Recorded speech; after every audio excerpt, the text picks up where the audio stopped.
Glory to Jesus Christ. Welcome back to another episode of City of Desert. And once again, we are picking up with our reading from the first volume of the Philokalia and the writings and the sayings of the great Evagrius of Pontus. And if you're following along in the book, we are looking at his writings on prayer on page 60. And today we are picking up with saying number 42 towards the bottom of the page. Evagrius writes, whether you pray with brethren or alone, try to pray not simply as a routine, but with conscious awareness of your prayer. So, even though prayer is a discipline that we embrace, part of the ascetic life, our life as Christians, it cannot be something that simply comes perfunctory, that we do out of habit.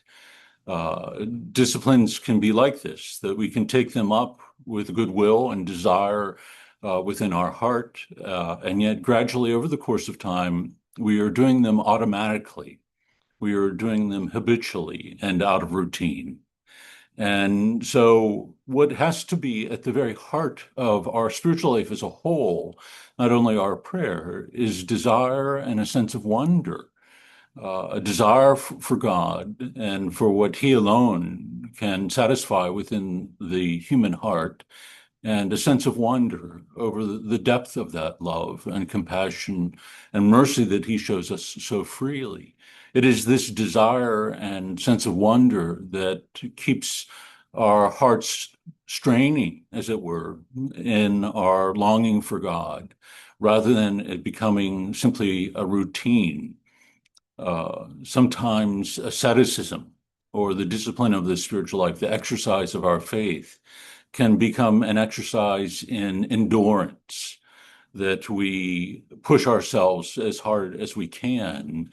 And yet, in the end, that's all it becomes if it lacks love, if it lacks this desire for God. It shows that we have a strong constitution or have developed one over the course of years, but we can still lack love.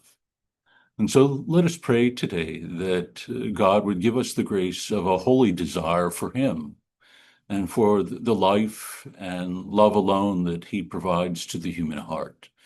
And that above all, that this would guide and be the source of our prayer. Thank you, and God bless you, and have a wonderful day.